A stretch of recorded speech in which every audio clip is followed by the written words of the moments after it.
Alright people, आप सभी का स्वागत है मेरे फर्स्ट एवर ब्लॉग में, जहाँ पर हम आपका इंट्रोडक्शन करेंगे संभाजी कदम जी से।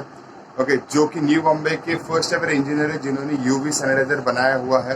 ऑलराइट, उनके पास और भी बहुत सारे technologies, will understand and will learn from them कि उनका क्या प्रयास था इन टर्म्स ऑफ कोविड-19 के सिम्टम्स को आगे जाके ना बढ़े या फिर ना बढ़ा पाए, और उनको गवर्नमेंट ने कितना हेल्प किया है, वो सब चीज़ें हम बात करेंगे। इसके पहले हम आगे बढ़े, मैं आपको बताओ कि ये एग्जैक्टली करते क्या है और ये कहाँ पर रहते हैं और क्या करते हैं।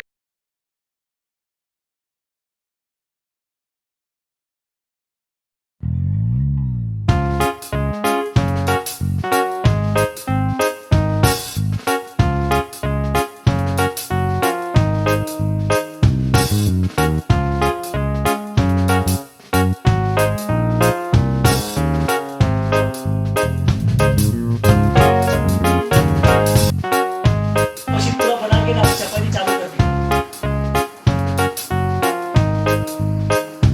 नहीं देखो देखो नहीं, एक बार चालू हो जाएगा तो चलेगा। अरे चलो हटना होगा, हटना नहीं चाहिए, चालू कर।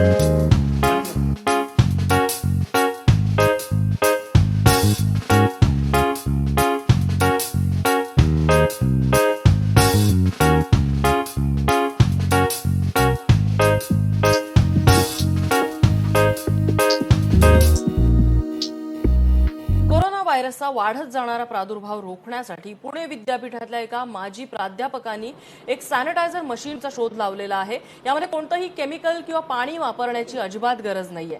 प्राध्यापक संभाजी कदम यांनी या मशीनचा शोध लावलाय। या मशीनमध्ये अल्ट्राव्हायोलेट किरणांचा वापर करण्यात आला असून त्या माध्यमातून कोरोना व्हायरससारख्या विषाणूंना नष्ट करू शकतो, असा दावा प्राध्यापक संभाजी कदम यांनी केलेला आहे। मुंबई विद्यापीठाचे प्राध्यापक संभाजी कदम यांच्याशी संवाद साधलाय आमचे प्रतिनिधी निलेश बुधावरे यांनी।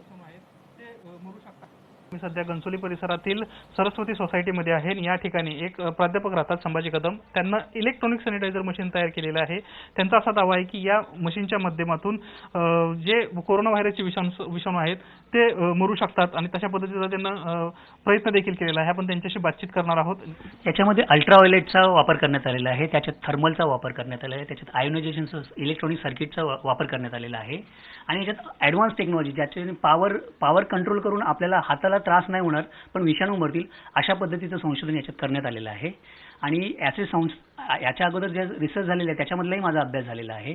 मी स्वतः भारत पेट्रोलियम संस्थेचा एक्सटर्नल फॅकल्टी म्हणून रिसर्च फॅकल्टी म्हणूनच काम करतो। आता हे पहा की आपण आल्यानंतर जसं आपण हात ठेवणार तर हे ऑटोमॅटिक ऑन होणार आहे। ऑन झाल्यानंतर आतमध्ये थर्मल इफेक्ट चालू आहे, अल्ट्राव्हायोलेट रेज चालू आहेत, इलेक्ट्रॉनिक सर्किट चालू आहे आणि त्याच्यामुळे 30 सेकंदानंतर आपल्या हातावरचे असलेले सभोवतालचे जे पण बॅक्टेरिया आहेत तेवढ्या सेकंदामध्ये ते मरणार आहेत, पण आपल्या हाताला काहीच त्रास होणार नाही। आणि आपला 30 सेकंद झाल्यानंतर आपण हात काढला तर हे ऑटोमॅटिक पूर्ण बंदही होईल। अशा पद्धतीने आपण इन्स्ट्रुमेंट हे बनवत आहोत आणि हे तपासण्याकरता आपण लॅबोरेटरीला देण्याकरता पत्रव्यवहार करतो। ICMR किंवा NIV या संस्थेना, हाफकिन इन्स्टिट्यूटला पण आपण या संदर्भात पत्रव्यवहार केलेला आहे, पण त्याच्या संदर्भात त्यांच्या गाईडलाईन्स आल्यानंतर ते तपासलं जाईल। याचा कुठं कुठं वापर होऊ शकतो, म्हणजे तुमच्या प्रामुख्याने काय कोणत्या प्रामुख्याने लोक लक्षात आहेत की त्यांच्यासाठी हे मशीन काम करू शकेल, त्यांना देता येईल? आता तुमच्याही लक्षात आलं असेल की हे इन्स्ट्रुमेंट आहे ना पाण्याच्या आणि कुठल्याही केमिकल विरहित काम होतं, त्याच्यामुळे आता याच्यानंतर जो वापर करावा लागणार आपल्याला ही कोरोना व्हायरसची चेन तोडण्यासाठी याचा खूप मोठा उपयोग होईल आणि त्यामुळे पाणी विरहित आणि केमिकल विरहित टेक्नॉलॉजीचा वापर याच्या पुढे लागणार आहे। अशा पद्धतीनं मशीन हे तयार करण्यात आलेलं आहे आणि लवकरच हे सर्व ठिकाणी यूज करण्यात येईल असं आपल्या सोबत आहे संभाजी कदम आणि ते आपले जे व्यक्तिमत्व आहे ते व्यक्त करतील। त्यांनी काय? नमस्कार, मेरा जो एजुकेशन है डिप्लोमा इंडस्ट्रियल इलेक्ट्रॉनिक्स 1995 में हुआ। उसके बाद 1998 में मैंने डिग्री इंडस्ट्रियल इलेक्ट्रॉनिक्स में ही किया। उसके बाद मैं ऑटोमेशन सेक्टर में था, इंस्ट्रूमेंटेशन सेक्टर में था और 4-5 साल का काम करने के बाद then I started as a education, then I have joined as a lecturer and उसमें मैं फिर माइक्रोट्रॉनिक्स ये सब्जेक्ट पढ़ाता था, इंस्ट्रूमेंटेशन सब्जेक्ट पढ़ाता था, इलेक्ट्रॉनिक्स के बाकी के जो पावर इलेक्ट्रॉनिक्स सब्जेक्ट पढ़ाता था। देन आई रियलाइज कि मार्केट में बहुत सारे इलेक्ट्रॉनिक्स हम लोग पढ़ाते हैं और प्रैक्टिकली अलग है और रियल में PLC ऑटोमेशन ये सेक्टर है वो कॉलेज में पढ़ाया भी नहीं जा रहा है।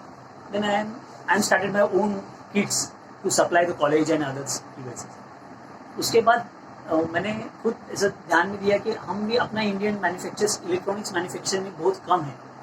एक्चुअली जैसे कि मैं मैंने फिर उसके बाद एनर्जी एफिशिएंट चूल्हा बनाया था 2008 में। देन आई रियलाइज कि उसको एनर्जी एफिशिएंट करके प्रूव करना जरूरी था, उसको सर्टिफाइड लेना बेचने से पहले। तो मैंने सोचा कि एनर्जी एफिशिएंट एक क्या है, एफिशिएंसी अगर चेक करना है कोई इंस्ट्रूमेंट का, हाउ इट विल पॉसिबल। तो मैंने गवर्नमेंट बॉडीज को चेकिंग के लिए दिया, then they will give me certification. And I am very much eager कि आई शुड नो, अगर मैं कुछ डेवलप कर रहा हूँ तो मुझे भी खुद को एनर्जी एफिशिएंट है कि नहीं पता होना चाहिए। That's why I have done MTech in energy technology and then I had taken admission in Shivaji Vidyapeeth in 2010. I have again joined as a student. I left the job and then I have support. I get the support from our college also, and then I start our education. तो आपका degree as a engineer student क्या है अभी?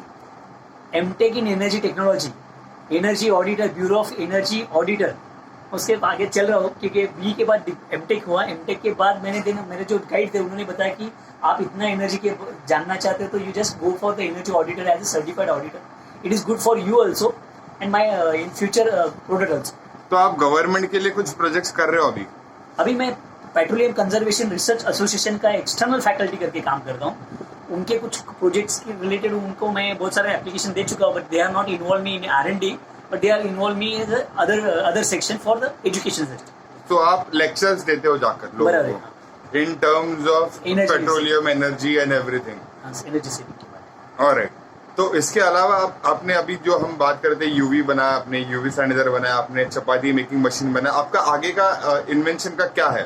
मैंने अभी आपको 2 minute पहले फिर से बता रहा हूँ कि मैं अभी जो कांटेक्ट के थ्रू आने वाला वायरस है उसके रिलेटेड सब लोग सोच रहे हैं, उसके रिलेटेड सब लोग काम कर रहे हैं, लेकिन मैं बाद में हवा में से आने वाले वायरस के रिलेटेड मेरा खुद का अपना पेटेंटेबल डिवाइसेस, प्रोटेक्शंस, और बाद में देखो बाद में जितना लाइफ है जितना फास्ट होने वाला है, हम लोग आज लॉकडाउन के लिए 5 मंथ्स वेट कर रहे हैं, अभी और 5 मंथ वेट करेंगे तो भी अपना लाइफ का 1 ईयर विल स्पॉइल। अगर फ्यूचर में ऐसा कुछ वायरस आता है कि हम लोग को घर में ही बैठना पड़ेगा या हमारे जो सैनिक है उनके ऊपर ऐसा कुछ अटैक होता है तो हाउ विल प्रोटेक्ट देम, वो पॉइंट ऑफ व्यू हमें सोचना पड़ेगा। तो I have started my own, क्योंकि मैं इन टर्म्स आस्किंग कि अगर गवर्नमेंट का आगे का कुछ, जैसे अभी कोविड के लिए प्रोटोकॉल हुआ नहीं था स्टार्टिंग में, ऐसे जहाँ पे हमने मैं बताता हूँ एक सर, यहाँ पर है ना जो भी नई चीज होती है ना, गवर्नमेंट के कुछ भी प्रोटोकॉल्स नहीं होते, और वहां पर ही प्रॉब्लम्स है कि हम लोग फिर बाद में देखते किसने किया है, यूएस ने किया है क्या, WHO गाइडलाइन है क्या, हमारा ICMR का गाइडलाइन, अगर हम लोग कुछ मेल अप्लाई करते हैं ICMR को और सजेस्ट करते हैं कुछ, there are also some protocols कि नहीं आपको R&D करना है तो वो सेक्शन में पूछो, ए सेक्शन, मतलब हमें जो R&D के तो आप एज ए इन्वेस्टिगेटर आपको भी स्ट्रगल करना पड़ता है गवर्नमेंट टर्म्स एंड पॉलिसीज को लेकर। बराबर। जहाँ पर आपने इतना इन्वेस्टिंग लाइक यूवी सैनिटाइजर बनाया है, आपने होम सैनिटाइजर बनाया, फिर भी आपका जो है सेल नहीं हुआ, सेल हुआ नहीं, सेल भी नहीं हुआ, अभी सेल नहीं हुआ है, राइट। और बैंक को बताने के बाद बैंक बोलता है वो प्रोजेक्ट अलग है, उसके लिए आपको अलग प्रोजेक्ट देना पड़ेगा। Already I am getting some finance from my other project, तो वो कंप्लीट नहीं हुआ तो आपको दूसरा भी नहीं मिलेगा। करेक्ट। तो in terms understanding the fact that कि अभी आपने कोविड को लेकर इतना सब कुछ किया है, लेकिन यस मैं भी जानता हूँ और आप भी जानते हैं हम दोनों कोविड पॉजिटिव हो गए थे। तो how was your experience in terms of staying in the covid वाला जो क्वारंटीन सेंटर होता है, how was your experience there? Sir मैं अभी एक बताता हूँ कि मैं कोविड सेंटर में जब गया था तो मैं खुद पॉजिटिव था, मेरे फैमिली को मैंने तभी इमीडिएटली चेक कराया तो वो निगेटिव हो गए, मेरा लग अच्छा था समझो। लेकिन मैं जहाँ पर कोविड सेंटर में आने के बाद, उससे पहले ही मेरा खुद का कोविड सेंटर के बारे में मेरा ये है कि हम लोग टेम्पररी मलम पट्टी लगा रहे हैं। राइट। आज की तारीख में अपने इंडिया ने अपने खुद के रिसर्च लैब, जो अपने IITs है जहाँ पर टेक्नोलॉजी डेवलप होती है, जहाँ पर और अच्छे रिसर्च होने चाहिए, अपने पूरे इंडिया में कोविड सेंटर और कोविड रिसर्च के लिए एक मैं चाहता हूँ कि 137 करोड़ में से 137 डॉक्टरेट रिसर्च अपना इंडियन रिसर्च कर रहे हैं, ऐसे हाईलाइटेड होना चाहिए था। लेकिन आज भी एक भी डॉक्टर को गवर्नमेंट ने हाईलाइट नहीं किया, ना मीडिया ने हाईलाइट किया कि they have done for our nation, या ट्राई कर रहे करके भी उनको हाईलाइट नहीं किया। व्हाई? क्योंकि हम लोग पॉलिटिशियन को हाईलाइट करते हैं, उनकी बातें बताते हैं, लेकिन जो रियल में काम करते हैं, अभी तो हम लोग जो अभी रियल में काम, मतलब मेरे हिसाब से मलम पट्टी जो हो रहा है हाँ। जैसे कि हमने टेम्पररी कोविड सेंटर खोला है तो कल बंद होने वाला है। करेक्ट। क्यों? क्योंकि कोविड का खत्म होने वाला है, उसके वो कोई जाएगा नहीं वहां पर, क्योंकि जो टेम्पररी काम में लोगों को ज्यादा इंटरेस्ट रहता है। या गवर्नमेंट भी टेम्पररी, क्योंकि आज की जरूरत है वो करना चाहिए, Correct. लेकिन हम लोग long term point of view जो गवर्नमेंट ने कुछ करना चाहिए वहां पर हम लोग लैको नहीं रहते हैं। वो काम है ना इंटरनेशनल कंपनी को दिया जाता है, अपनी इंडियन कंपनी को नहीं दिया जाता है, ये मेरे लिए प्रॉब्लम। ओके, तो आप कह रहे हो कि जो भी इन टर्म्स ऑफ जो हम लोकल एज ए लोकल बंदे कर सकते हैं which are much more efficient than the अपना फॉरेन इंडियन पीपल, टेक्नोलॉजी होगा, लेकिन हाँ, which are much more efficient than foreign people and foreign doctors. We are much more capable to do good things apart from that. But still our government is not helping us.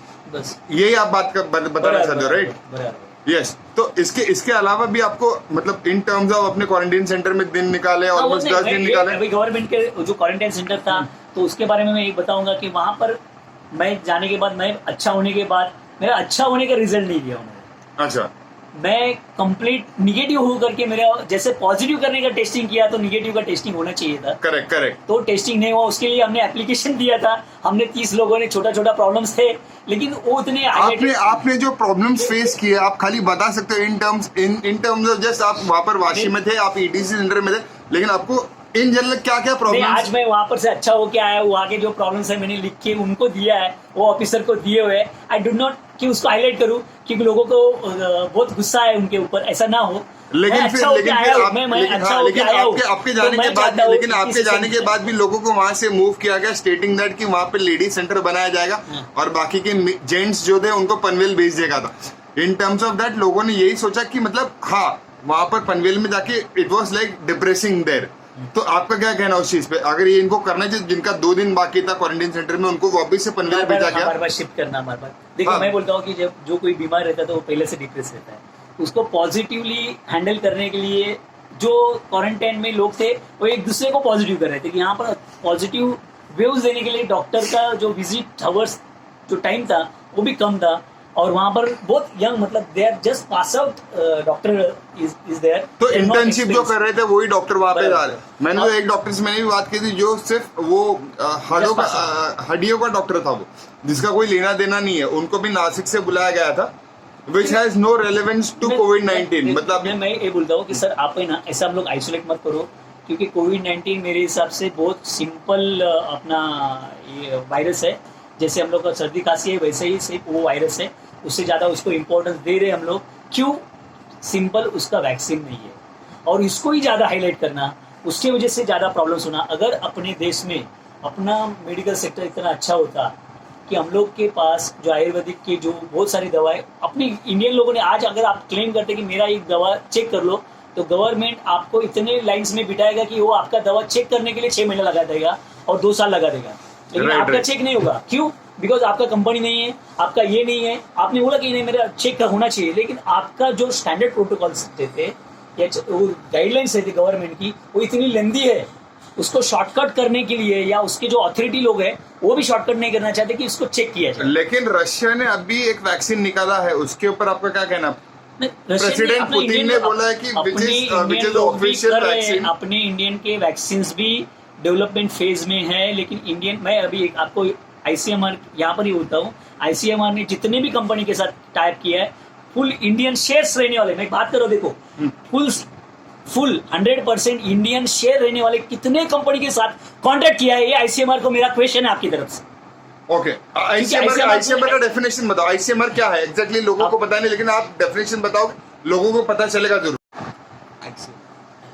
ICMR का full form Indian council of medical research ऐसा है।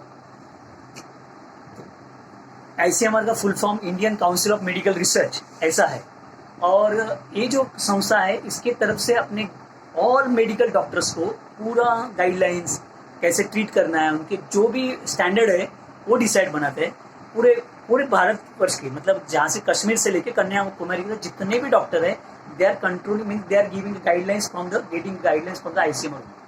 Now ये जो virus आया उसके बारे में भी वहाँ के अपने जो इंडियन एक्सपर्ट बैठे हैं, they are giving that task, they are not doing own research, they are giving appoint some persons, appoint some companies, some third parties। वो जो थर्ड पार्टी है वहां पर अपने इंडियन लोग कम हैं, यही मेरे लिए बहुत चिंता की बात है। मेरे लिए चिंता ये है कि अपने इंडियन मतलब 100% इंडियन होने चाहिए, क्यों दूसरे का इंटरनेशनल कंपनी के साथ टाइप कर रहे हैं, जिनका इंटरनेशनल के शेयर्स होल्डर्स कंपनी के साथ क्यों अपनी इंडियन कंपनी टाइप, अपना आईसीएमआर टाइप कर रहे हैं? ये मेरा पहला क्वेश्चन है। तो इन टर्म्स ऑफ पतंजलि जो है अभी लोग ने क्लेम किया निकाला- उन्होंने, तो उनका चेक करना चाहिए था, मैं ये बोल रहा हूँ। हाँ। मैं चेक करना चाहिए, हम्म। लेकिन उसके चेक करने के लिए प्रोसीजर और लंबी बनेगी। तो तो ये पतंजलि क्या- जो वायरस पतंजलि जो दवाई निकाला था, वैक्सीन बनाया है, तो वैक्सीन बनाया था, तो उसमें आप कितने सहमत थे इन टर्म्स ऑफ कि उसका R&D नहीं हुआ? खुद रामदेव देखो, बाबा अभी मैं रामदेव simple- बाबा ने खुद बोला कि मतलब प्रेस कॉन्फ्रेंस लिया, उसके ऊपर उन्होंने बोला भी कि ये मतलब लाइक ऑलमोस्ट 99.99% ये इफेक्टिव रहेगा। उसके बाद भी ये आया नहीं मार्केट में, तो क्यों? उसके ऊपर आपका क्या है, क्या सिंपल, बोलना? अभी रामदेव बाबा ने क्लेम किया है कि 99.99% ये इसको इफेक्ट करेगा, ऐसा उनका दावा है बोलते, बराबर। तो अच्छी बात है, लेकिन उसको चेक करने का काम किसका है? अपने इंडियन गवर्नमेंट का है, अपने लोगों का है। वो कब करेगी? उन्होंने करना चाहिए। तो इंडियन रामदेव गवर्नमेंट ने तो बाबा- इंडियन रामदेव गवर्नमेंट बाबा एक तो छोटी कंपनी में समझता हूँ, रामदेव Right. बाबा एक आदमी है समझता हूँ, मैं कंपनी भी नहीं समझता हूँ। अगर Right. किसी ने बनाया, मतलब रामदेव बाबा ने, अगर क्लेम करता हूँ कि सर मेरा ये वैक्सीन चेक करो, तो हम लोग क्यों नहीं चेक कर रहे? मेरे लिए प्रॉब्लम ये है, अपना कॉमन मैन वैक्सीन नहीं बना सकता है क्या? खाली इंटरनेशनल कंपनी बना सकती है क्या? यहाँ पर ही प्रॉब्लम है, क्योंकि हम लोग आयुर्वेद के ऊपर आपका क्या कहना है? आयुर्वेद के ऊपर और होम्योपैथी वही या मैं फिर बता रहा हूँ, लेटेस्ट टेक्नोलॉजी जहाँ पर यूज की जा रही है? एलोपैथी जो ये है, इनको एलोपैथी को ही बढ़ावा देना है, अपने आयुर्वेदिक को देना है। आयुर्वेदिक के बाकी उनके वैक्सीन जो उनके स्टैंडर्ड के थ्रू चलना चाहिए। इनको स्टैंडर्ड गाइडलाइन देने के लिए फिर गवर्नमेंट ने इनको हेल्प क्यों नहीं किया? मैं चाहता हूँ कि रामदेव बाबा ने अगर क्लेम किया तो उनके जो भी बॉडीज रहेगी, उनकी खुद के दो डॉक्टर रहेंगे, जो क्लेम कर रहे हैं बना रहे, उनके वैक्सीन जाके टेस्ट क्यों नहीं कर रहे लैब में? ये काम भी गवर्नमेंट का है, खुद का गवर्नमेंट का है, ना कि रामदेव बाबा घर पे बनाएगा और फिर बाद में बोलेगा मार्केट में बेचूंगा। लेकिन पतंजलि जैसे कंपनी इतना बड़ा प्रोडक्ट बनाया है जिसको गवर्नमेंट ने अप्रूव नहीं किया, क्या आपको लगता है कि आपका जो यूवी जो आप बना रहे हो होम ट्रेडिशन उस गवर्नमेंट वो आपको अप्रूव देगा? जिस टाइम मैंने पहले दिन उसको गाइडलाइन गवर्नमेंट को किया था, गवर्नमेंट ने भी फिर से उसके ऊपर मेरे को कुछ रिप्लाई नहीं आया। और गवर्नमेंट खुद all railways sanitise by UV technology and all medical equipment sanitise by UV technology.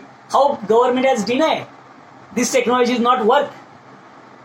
तो आप कहते हो कि ये यूवी जो टेक्नोलॉजी है आपका, ये ऑलमोस्ट लाइक सक्सेसफुल रहेगा?